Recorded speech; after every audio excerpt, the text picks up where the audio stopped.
go. Now we have Polecat here in the midway. If you don't know who Polecat is, you haven't played that much. Polecat is one of those super unicums that you absolutely hate to see in a battle. And what is he doing in that camp?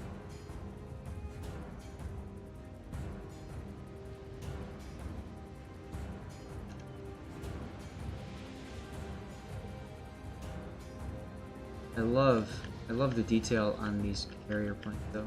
Absolutely love them.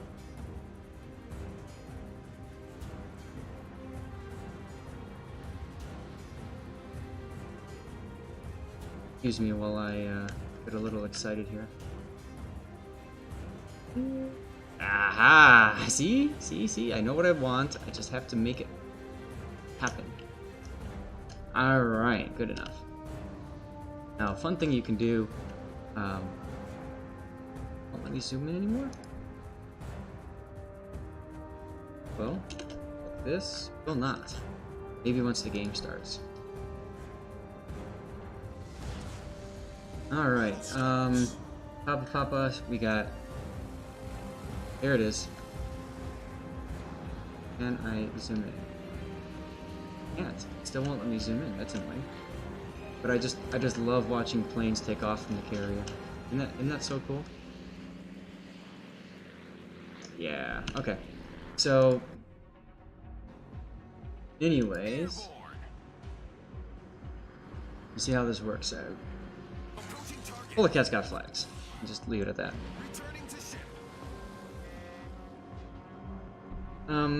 So carriers, first thing you want to do typically is pull out the rockets and go for enemy destroyers. They have an Akizuki and a Havrosk. Obviously the Akizuki is going to be the capper, and the Havrosk is probably just gonna run around and let you know, rocket him. So that's the big thing. Yes, and I agree, Edge. It is definitely nice that you can get 8 flags on your carriers now. Now, you could drop a catapult fighter here. You see that he's not doing that. The enemy did it. And here we go. Boom. There's our rocket. Almost 8,000 damage on the Akizuki there. That's totally not overpowered or anything.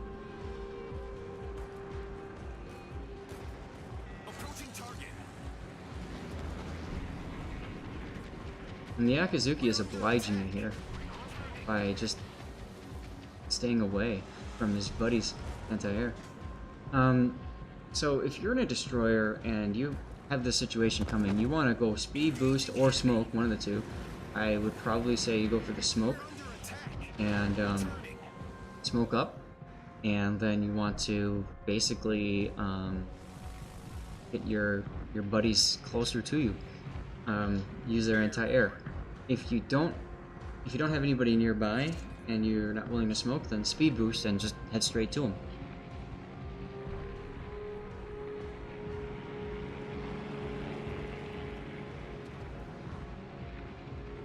Now let's all keep in mind that this is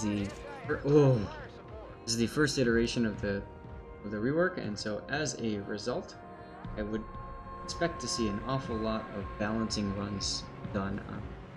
The Yamato just smacked him for 20k almost.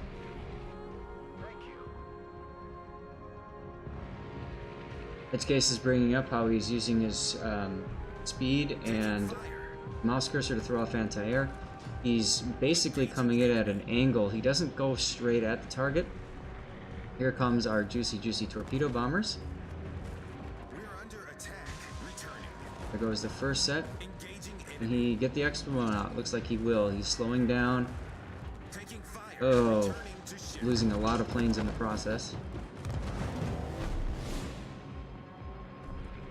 Now you can hit the F key, and when you hit the F key, it allows your planes to go right back, and you know, you can take out the next one. But you can see what Polecat's doing. Oh, he wanted to do until the planes all died.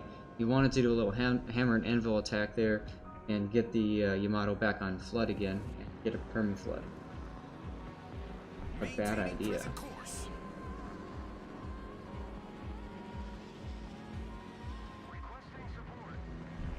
Yeah, raffles are fun, aren't they? Huh? Oh, Le Terrible takes out the Kavarosk. Oh, beautiful. And so then what you saw there, that was the first salvo of torpedoes that Policat fired. In other words, the Yamato was like pretty much completely stopped.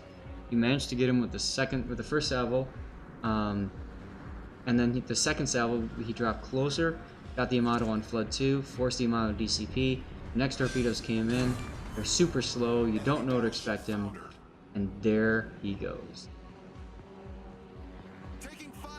Once again, not going at the enemy direct until he's ready to make his run.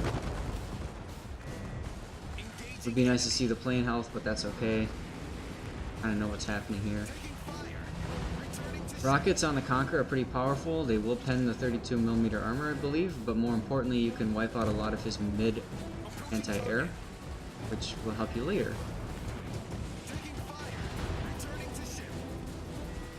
And F. Takes you back.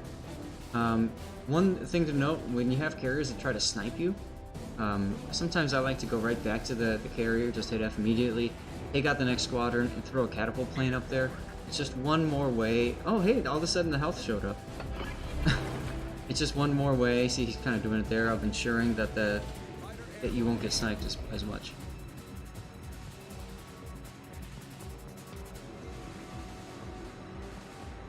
Turtlenecks.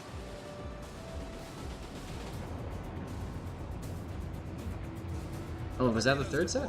Maybe it was. It looked to me like it was the first set, but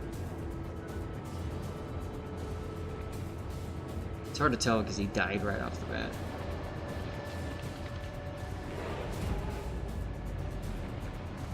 Yeah, you've been following the development blog. They've announced that they are looking at changing up how how flooding works. It might become something that's a little bit more comfortable for people.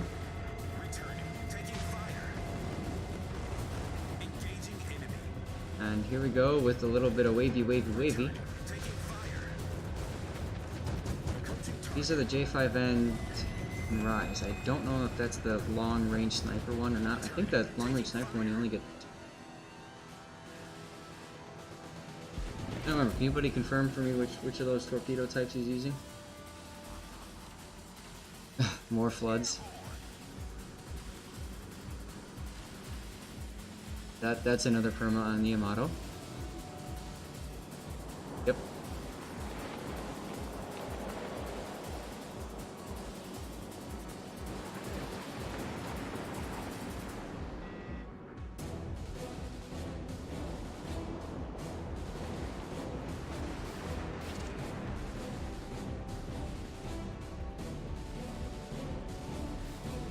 Apparently when I spawn in a DD and get the rocket dropped in my DD 30 seconds later, I must have misplayed.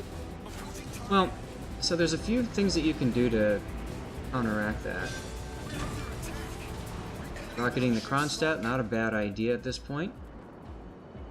So to counteract that, one of the things that I would do with the destroyer is start hugging islands on the way to your target. So if you want to go, like say to B cap, get to an island and then work into the cap via the island. Planes have line of sight now in terms of spotting, so if you are by the island, you'll block a lot of the spotting capabilities of the enemy carrier. So that's how you want to play it, that's fine. One of the other considerations, like I mentioned earlier, is not going straight off to the cap at full speed. Maybe going at a half or even a quarter for a while, just to see where the enemy carrier's planes do end up.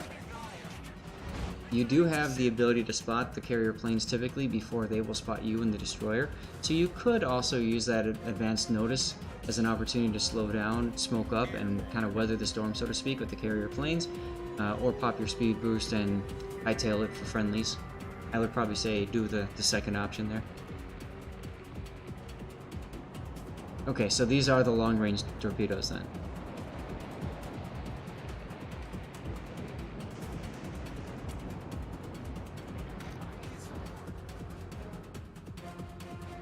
Wither! Policat is about to pass 200,000 damage and the game isn't even halfway over. Hide under a cruiser skirt, there you go.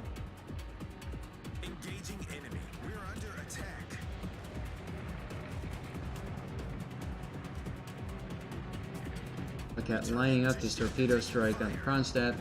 Just DCP'd, I think. And look, a broadside North Carolina. Sure, why not?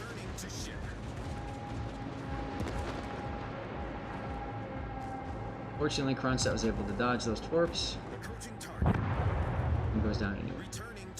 F, back to the carrier, take out the next set.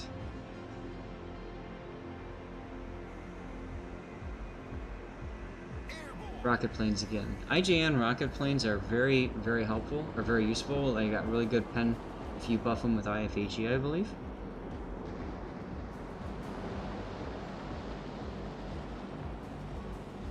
Well, you're gonna get dropped, sure, but you can do everything in your power to minimize how much damage you take, how many planes survive the drops, all that kind of stuff. And that's why I'm saying, like, don't just YOLO straight into the cap or whatever, or even go full speed.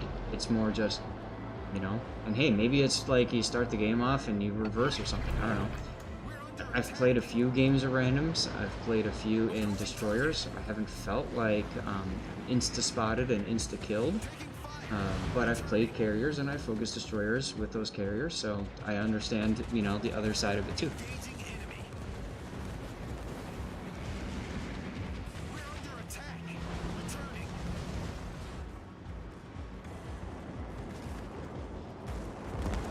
Anyway, a lot of enemies kind of balled up now, which is going to make it more difficult for Polacat to get things done. Look at the Hakuryu. The Hakuryu is... I think he's right there at the Shokaku in the midway. I think he's in his smoke right now, maybe?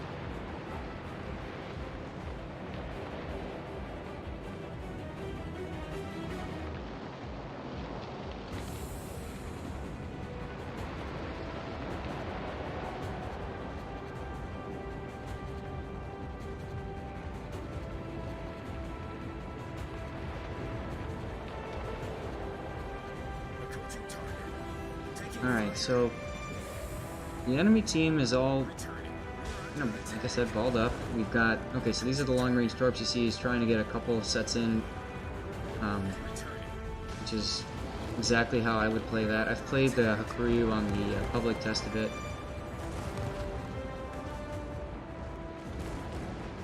Now, he could be using his, heal right now. He didn't. Tried to duck behind the island there to get out of the anti-air range there, but too many hits and losses.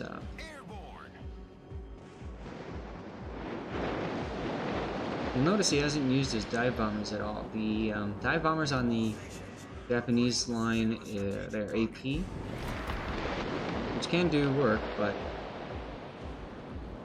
I think rockets and torpedoes might be the way to go. Akizuki, time for him to die.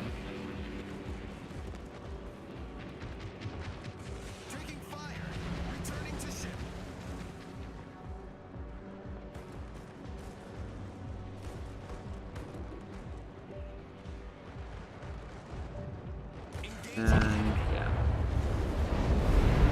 it's alright. You've got a Massachusetts right here. You can rocket instead. Nope. Oh, yeah, you went.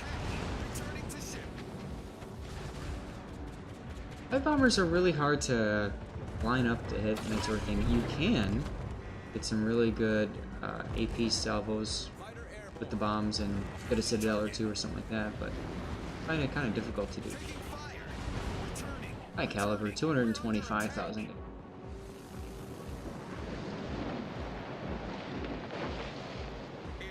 Yeah, exactly. I think your bread and butter is going to be the damage over time you can do.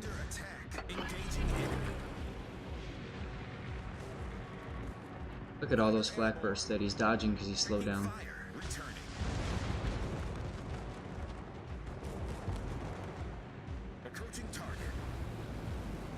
And the Massachusetts gonna evacuate into the beach. Now he's got a heal he could be using. He's not. Lost his entire group because of that, but well, Confederate, nice. Hakuryu is still searching for the carriers.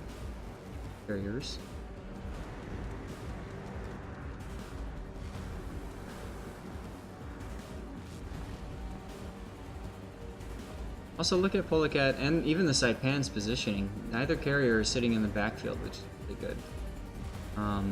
There's only the Hindenburg left for surface ships, which is really nice because that means Polecat can afford to kind of pull up here and stop. If there were multiple ships alive, enemy ships, and especially if that rune wasn't there, this would be a bad decision to position your carrier there.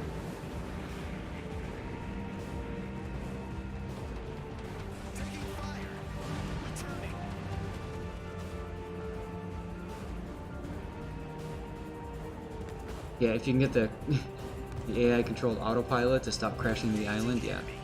Well, you notice how he stopped pretty far away from the island on the mini-map there. I would wager that's probably part of it.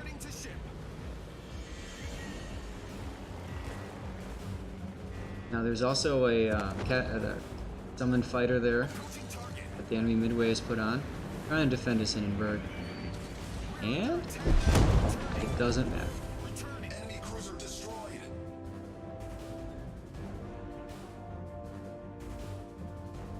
Right, well, and I think that's a big part of the reason why Polecat is where he's at right now. If he needs to pull forward, he can choose to pull left or right. Gives him a lot of flexibility. 251,000 damage so far. I don't think he's done yet. 2 enemy carriers remaining. You've seen the Shokaku in the bottom right corner, J10.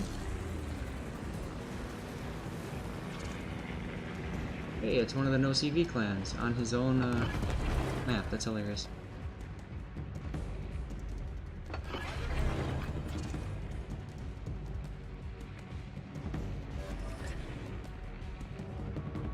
So at this point, the game is won. It's just a question of how much more damage can Polecat do to mop up.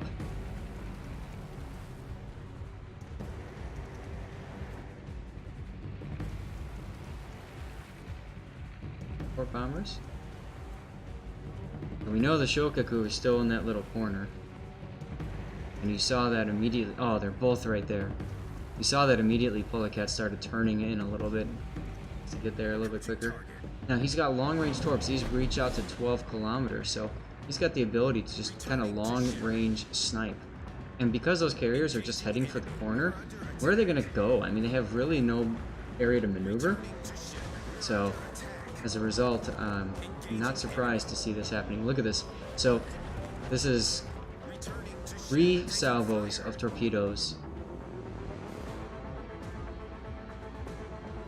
Are they 8 kilometers? I thought they were 12. I don't know. It's been, like I said, I haven't done extensive games of Hakuryu at this point, so if I'm wrong, I apologize. We are all learning. Midway takes 4 torpedoes, but I'm pretty sure that's not it.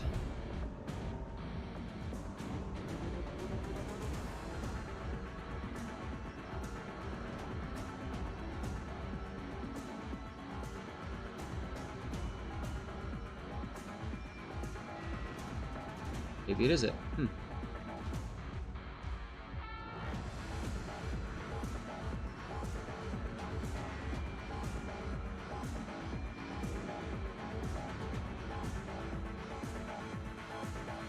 Now what Polecat's doing there is he's getting the M key to go back to the map and set his carrier to come closer.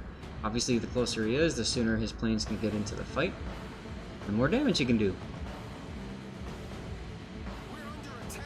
Here would be a good place to pop your catapult, or your fighter, I mean.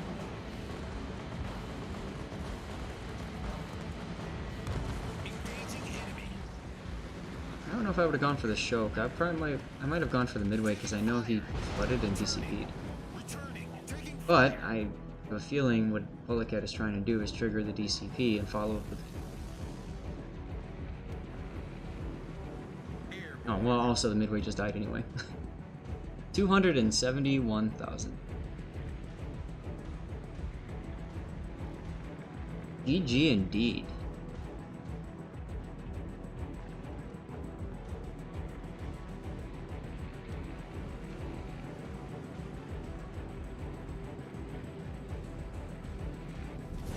Our team has taken the lead.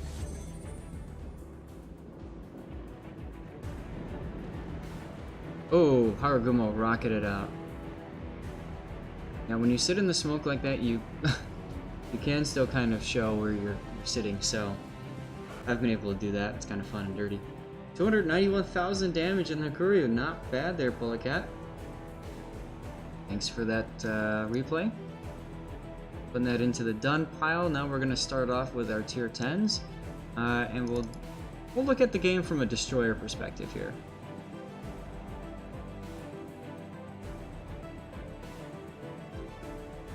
Alright, time to draw. And Mix, congratulations, you win a subscriber camo. By the way, big thanks to Searaptor for kind of bailing me out with these codes here. Obviously, I hadn't expected to be waiting this long for the next set of codes, so